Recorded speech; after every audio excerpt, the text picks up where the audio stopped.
శనివారమును త్రయోదశి కలిసిన రోజును శని త్రయోదశి లేదా శని ప్రదోషం అని పిలుస్తారు. ఈ రోజు హిందూ ధర్మంలో అత్యంత పవిత్రమైనదిగా పరిగణించబడుతుంది. శనివారం శ్రీ మహావిష్ణువుకు మరియు శనేశ్వరుడికి ప్రీతికరమైన రోజు కాగా, త్రయోదశి అనేది పరమేశ్వరునికి ఇష్టమైనటువంటి ఓ గొప్ప తిథి. అందుకే ఈ రెండు కలిసి వచ్చినప్పుడు శివకేశవులకు అత్యంత ప్రీతిపాత్రమైన దినముగా పరిగణించబడుతుంది. శివపురాణం ప్రకారం దేవదానవులు చేసినటువంటి క్షీరసాగర మదనంలో ఉద్భవించిన భయంకరమైన హలహల విషాన్ని తన కంఠంలో దాచుకొని లోకాలను కాపాడినటువంటి నీలకంఠుడు అయిన ఆ శివుడికి కృతజ్ఞతలు చెప్పడానికి దేవతలు అంతా తన దగ్గరికి వెళ్లారు. ఆనాడు దేవతలు పరమేశ్వరుని దగ్గరికి వెళ్ళినది ఆ తిథి నాడే, అదే త్రయోదశి. అందుకే త్రయోదశి శివునికి అత్యంత ప్రీతిపాత్రమైనదిగా పరిగణించబడుతోంది. అలాగే స్థిరపడింది. శని భగవానుడు కూడా ఈ త్రయోదశి తిథి నాడే జన్మించాడని పురాణాలు చెబుతున్నాయి. అందుకే శని త్రయోదశికి అంతటి విశిష్టత ఏర్పడింది. ఇప్పుడు శని త్రయోదశి వెనుక ఉన్నటువంటి రెండు ప్రధానమైన కథలను తెలుసుకుందాం. మొదటి కథ. ఈ కథను జాగ్రత్తగా వినండి. ఒకప్పుడు త్రిలోక సంచారి అయినటువంటి దేవర్షి నారద మహర్షి కైలాస పర్వతానికి చేరుకున్నారు. శివుని ముందు శని భగవానుడి గురించి విశేషంగా పొగడటం మొదలుపెట్టాడు. ప్రభు, శనిదేవుని ప్రభావం అపారమైనది. ఆయన దృష్టి ఎవరిపైన పడితే వారు తప్పకుండా కష్టాలను ఎదుర్కోవాల్సి వస్తుంది. దేవతలు అయినా రాక్షసులైనా మానవులైనా ఎవరినైనా శని ప్రభావం విడిచిపెట్టదు. ఆయన కర్మఫలదాత, న్యాయానికి కూడా చిహ్నం అని విపరీతంగా వర్ణించారు నారదుడు. ఈ మాటలు విన్నటువంటి పరమశివుడు చిరునవ్వుతో, నారద, శనిదేవుని ప్రభావం గురించి నువ్వు చెప్పింది నిజమే కావచ్చు, కానీ నా పైన మాత్రం అతని ప్రభావం ఉండదు. నేను త్రికాలదర్శిని, త్రిలోకనాథుడిని. శని భగవానుడు నన్నేమి చేయలేడు. నారదుడు వెంటనే శని భగవానుడి దగ్గరికి వెళ్లి శివుడు చెప్పిన మాటలను అతిశయోక్తిగా వివరించారు. శనిదేవ, శివుడు మీ శక్తిని తేలికగా తీసుకుంటున్నారు. మీరు అతన్ని ఏమీ చేయలేరు అని చెప్తున్నారు అని నారదుడు చెప్పాడు. ఈ మాటలు విన్నటువంటి శని భగవానుడు ఆలోచనలో పడ్డాడు. నారద, మహాదేవుడు నా ప్రభావాన్ని అర్థం చేసుకోలేదనుకుంటా. రేపు నిర్ణీత సమయంలో నేను శివుడిని పట్టి పీడిస్తాను, నా శక్తి ఏంటో చూపిస్తాను అని శపథం చేశారు. తన మాటలు శనిదేవునికి చేరాయని తెలిసిన శివుడు ఆ శని ప్రభావాన్ని తప్పించుకోవడానికి భూలోకంలోకి వచ్చి ఒక మహావృక్షం తొర్రలో, అంటే మర్రి చెట్టు యొక్క తొర్రలో దాక్కున్నాడు. నిర్ణీత సమయానికి వచ్చినటువంటి శనిదేవుడు పరమశివుణ్ణి వెతుకుతూ భూలోకానికి వచ్చారు. చాలా వరకు వెతికిన తరువాత చెట్టు తొర్రలో శివుడు దాక్కున్నట్టుగా శనిదేవుడు గమనించారు. వెంటనే మర్రి చెట్టు వద్దకు వెళ్లి, ప్రభు, మహాదేవ, మిమ్మల్ని నేను పట్టాను అని గంభీరంగా చెప్పాడు. శివుడు ఆశ్చర్యపోయి వెంటనే శివుడు బయటకు వచ్చి, శనేశ్వర, నేను నిన్ను తప్పించుకొని ఈ చెట్టు తొర్రలో దాక్కున్నాను కదా, నువ్వు నన్ను ఎలా పట్టుకున్నావు అని ఆశ్చర్యంగా అడిగాడు. శని భగవానుడు వినయంగా నమస్కరిస్తూ, ప్రభు, మీరు ముల్లోకాలలో పాలించే మహాదేవుడు, సర్వశక్తి సంపన్నులైనటువంటి మీరు నా వల్ల నా ప్రభావాన్ని తప్పించుకోవడానికి మీ కైలాసాన్ని విడిచిపెట్టి ఒక సాధారణ చెట్టు తొర్రలో దాక్కున్నారు కదా, ఇదే నా ప్రభావం. నా వల్ల మీకు ఎటువంటి భయం లేదు. మీరు ఏం చేసినా లోక కళ్యాణం కోసమే కదా, దానిలో కూడా ఏదో తత్వం ఉండే ఉంటుంది. అలా అన్ని విషయాలు వివరించారు. తత్వబోధతో శనిదేవుని యొక్క నిబద్ధత, న్యాయబుద్ధి, అలాగే శక్తికి మెచ్చిన పరమశివుడు, శనేశ్వర, నీ శక్తికి, నీ నిబద్ధతను చూసి నేను సంతోషించాను. నిజంగా నువ్వు మహాశక్తివంతుడు. ఇక నుంచి శని త్రయోదశి నాడు ఎవరైతే నిన్ను భక్తి శ్రద్ధలతో అర్చిస్తారో వారికి నీ అనుగ్రహంతో పాటు నా అభయం కూడా లభిస్తుంది అని వరమిస్తున్నాను. శని ప్రదోష వ్రతం ఆచరించే వారికి శని దోషాలు తొలగిపోయి వారి జీవితంలో శాంతి సమృద్ధి నెలకొంటుంది అని నేను అభయమిస్తున్నాను అని అనుగ్రహించారు. ఇక అప్పటి నుండి శని త్రయోదశి రోజు శనేశ్వరునితో పాటు పరమశివునికి కూడా పూజలు చేయటం ప్రారంభమైంది. శనివారం త్రయోదశి తిథి. ఆనాడు ఎవరైతే శనేశ్వరుని పూజిస్తారో వారు పరమశివుని అనుగ్రహానికి, శనిదేవుని యొక్క అపారమైన కరుణకు పాత్రులవుతారని ప్రగాఢ విశ్వాసం. ఇక ఇప్పుడు రెండవ కథను తెలుసుకుందాం. చాలా కాలం క్రితం ఒక సంపన్న నగరంలో ఒక సాధారణ వ్యాపారి తన భార్యతో కలిసి నివసించేవాడు.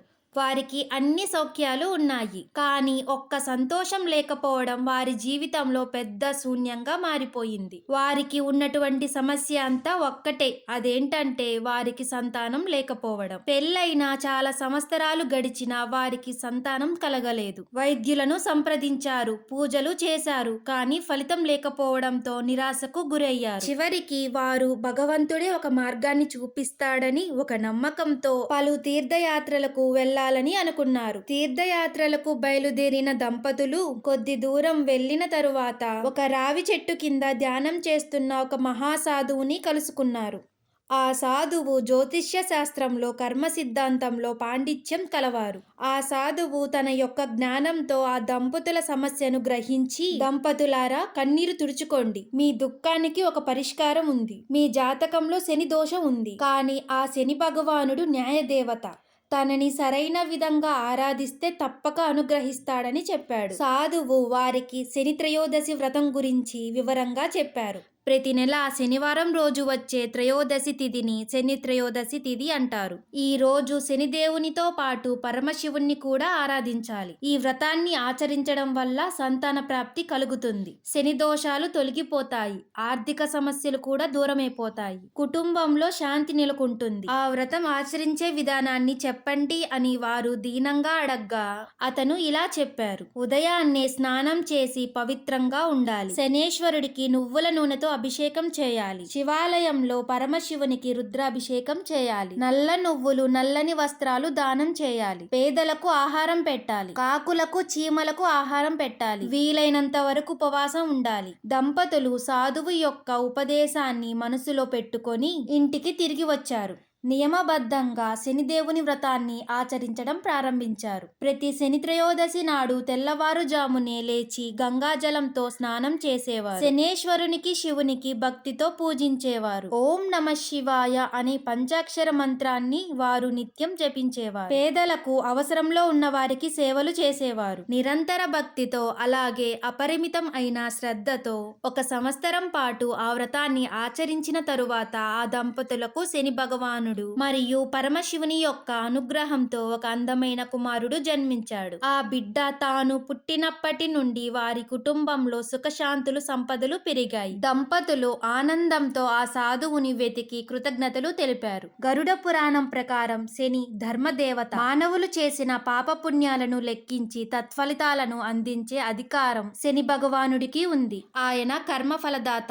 ఎవ్వరు ఎటువంటి కర్మలు చేస్తే అలాంటి ఫలితాలను తప్పకుండా అనుభవించాలి అనే నియమాన్ని అమలు చేసేవాడే శనీశ్వరుడు. జ్యోతిష్య శాస్త్రం ప్రకారం ప్రతి వ్యక్తి జాతకంలో శని దోషాలు ఉంటే తీవ్రమైన బాధలను ఎదుర్కోవాల్సి ఉంటుంది. ఏలినాటి శని, ఇది 7.5 సంవత్సరాల పాటు ఉంటుంది. ఈ ఏలినాటి శనులు ఆర్థిక ఇబ్బందులు, వృత్తి వ్యాపారాలు, తీవ్ర ఆటంకాలు, కుటుంబ కలహాలు వస్తాయి. ఇక రెండవది అష్టమ శని. ఆర్థిక సమస్యలు, మానసిక ఒత్తిడి, శత్రుబాధలు ఉంటాయి. ఇక మూడవది అర్ధాష్టమ శని. అకారణ ఆందోళనలు, చిన్న చిన్న అడ్డంకులు, కష్టసాధ్యం అయినటువంటి పరిస్థితులు ఉంటాయి. మరి శని త్రయోదశి వల్ల కలిగే ప్రయోజనాలు: ఏలినాటి శని, అష్టమ శని, అర్ధాష్టమ శని, ఇటువంటి దోషాలు తొలగిపోతాయి. ఆర్థిక సమస్యలు తొలగి ధనాగమం పెరుగుతుంది. దీర్ఘకాలిక అనారోగ్య సమస్యలు తక్షణం తగ్గుతాయి. కుటుంబంలో శాంతి, సామరస్యం నెలకొంటుంది. చట్టపరమైన సమస్యలు సులువుగా పరిష్కారం అవుతాయి. సంతాన యోగం కలుగుతుంది. శత్రుబాధలు తగ్గుతాయి. ఆందోళనలు, భయాలు తగ్గి మనశ్శాంతి లభిస్తుంది. మరి ఈ శని త్రయోదశి యొక్క పూజా విధానాన్ని చూద్దాం. నువ్వుల నూనె, నల్ల నువ్వులు, నల్లని వస్త్రం, నీలిరంగు పువ్వులు, బిల్వ పత్రాలు, శంకు పువ్వులు, గంగాజలం లేదా పవిత్ర జలం, పాలు, తేనె, పంచదార, పంచామృతం, ధూపం, దీపం, కర్పూరం, కుంకుమ, పసుపు, చందనం, పండ్లు, కొబ్బరికాయ, తులసి ఆకులు, వీటిని సిద్ధం చేసుకోండి. పూజా సమయం: శని త్రయోదశి పూజను 2 సమయాలలో చేయవచ్చు. ఉదయం 8 గంటల నుండి 11 గంటల మధ్యలో, ప్రదోష కాలం సాయంత్రం 4:30 గంటల నుండి 6:30 గంటల మధ్య. ఇది అత్యుత్తమైన సమయం. ఇక వ్రతాచరణకు వస్తే సూర్యోదయానికి ముందే లేవాలి. శరీరానికి నువ్వుల నూనె రాసుకోవాలి. ఆ తరువాత పవిత్ర జలంతో స్నానం చేయాలి. పసుపు, కుంకుమ తీసుకోవాలి. స్నానం తరువాత స్వచ్ఛమైన వస్త్రాలు ధరించాలి. పురుషులు అగ్నికి నుదుట విభూది రాసుకోవాలి. స్త్రీలు అయితే మంగళసూత్రాన్ని ధరించాలి. ఇక సంకల్పం. పూజా మందిరానికి ఎదురుగా కూర్చొని సంకల్ప మంత్రాన్ని పఠించండి. ఓం విష్ణు విష్ణు విష్ణు ఓం మమః శని ప్రసాద ప్రాప్తి కామనాయ శని త్రయోదశి అహం కరిష్యే. ఈ విధమైన సంకల్ప మంత్రాన్ని జపించండి. తరువాత ధ్యానం. నీలాంజన సమభాసం రవిపుత్రం యమాగ్రజం ఛాయమార్తాండ సంభూతం తం నమామి శనిచ్చరం. ఈ విధంగా ధ్యానాన్ని చేయండి. మొదట గంగాజలంతో అభిషేకం, తరువాత పంచామృతంతో అభిషేకం, ప్రత్యేకంగా నువ్వుల నూనెతో అభిషేకం. ఇది అన్నిటికంటే ముఖ్యమైనది. చివరిగా పవిత్ర జలంతో స్నాపనం. గంధం, కుంకుమ, పసుపు అర్పించాలి. నీలిరంగు పువ్వులు సమర్పించాలి. ధూపదీపాలు చూపాలి. నైవేద్యాన్ని నల్ల నువ్వుల లడ్డు లేదా బెల్లం పాయసాన్ని సమర్పించండి. కర్పూర హారతి చూపాలి. శని అష్టోత్తర శతనామాములి పారాయణం 108 శని నామాలు పఠించాలి లేదా వీలైతే వినాలి. శని త్రయోదశి రోజు శివుని యొక్క పూజ చాలా ముఖ్యమైనది. శివలింగానికి అభిషేకాన్ని చేయడం ప్రముఖం. గంగా జలంతో, పాలతో, తేనెతో, పంచామృతంతో, ఆఖరిగా పవిత్ర జలంతో ఏ విధమైన అభిషేకమైనా పర్వాలేదు. అది అత్యుత్త ఫలితాలను ఇస్తుంది. బిల్వార్చన. బిల్వ పత్రాలతో శివుడిని ఆరాధించడం అత్యంత శుభప్రదం. ఓం నమః శివాయ మంత్రాన్ని జపిస్తూ ఒక్కో బిల్వ పత్రాన్ని అర్పించాలి. వీలైతే శివాలయంలో రుద్రాభిషేకం చేయించుకోవాలి. ఇంట్లో చేయాలంటే కనీసం పంచాక్షరి మంత్రాన్ని జపించాలి. ఇక ప్రదోష కాలంలో చేసే పూజ కూడా ఈ విధంగానే ఉంటుంది. ఇక ఈ శని త్రయోదశి నాడు దాన ధర్మాలు తప్పనిసరి. నల్లని నువ్వులు, నువ్వుల నూనె, నల్లని వస్త్రం, వీలైతే ఇనుప సామాగ్రి, చిన్న చిన్న ఇనుప వస్తువులు. శని ఇనుముకు అధిపతి. ఆ విధంగా దానం చేయడం కూడా ఉత్తమమైన ఫలితాన్ని ఇస్తుంది. ముఖ్యంగా ఆహార దానం. పేదలకు, ఆకలితో ఉన్న వారికి భోజనం పెట్టాలి. కాకులకు భోజనం పెట్టడం చాలా ముఖ్యం. ఎందుకంటే కాకి శనేశ్వరుని యొక్క వాహనం. చీమలకు పిండి లేదా చక్కెర పెట్టాలి. పూర్తిగా ఉపవాసం ఉండగలిగితే మంచిది. వీలు లేకపోతే పలహారం, పండ్లు లేదా పాలు తీసుకోవచ్చు. అన్నం, మాంసం, మద్యం ఖచ్చితంగా తీసుకోరాదు. రాత్రి చంద్రోదయం అయిన తరువాత ఆహారాన్ని తీసుకోవచ్చు. పూజ తరువాత వ్రత కథను భక్తి శ్రద్ధలతో చదవాలి లేదా వినాలి. ఈ విధంగా ఆ శనేశ్వరునికి పూజించవచ్చు. శనేశ్వరునికి, శివునికి కర్పూర హారతిని చూపి ప్రసాదాన్ని స్వీకరించాలి. ప్రార్థన. ఓ శనిదేవ, ఓ పరమశివ, నా జీవితంలోని సమస్త శని దోషాలను పోగొట్టి సుఖశాంతులు ప్రసాదించండి. ఆర్థిక సమస్యలు, ఆరోగ్య సమస్యలు తొలగించి శాశ్వత సౌఖ్యాన్ని అనుగ్రహించండి. శనేశ్వరుని యొక్క మంత్రం. ఓం సం శనిశ్చర్యాయ నమః. ఈ మంత్రాన్ని జపిస్తూ మీ పూజను చేసుకోండి. ఈ వీడియో గనక మీకు నచ్చినట్లయితే లైక్ చేయండి, షేర్ చేయండి. ఇలాంటి వీడియోస్ కోసం మన ఛానల్ ని సబ్స్క్రైబ్ చేయండి. శని త్రయోదశి వ్రతాన్ని ఆచరించినా లేదా శని త్రయోదశి వ్రత కథను విన్నా సరే ఆ పరమశివుడిని అనుగ్రహం, ఆ శనేశ్వరుని అనుగ్రహం తప్పక లభిస్తుంది. ఆ మహాదేవుని యొక్క అనుగ్రహం సదా మీపై ఉండాలని కోరుకుంటూ సర్వేజన సుఖినో భవంతు.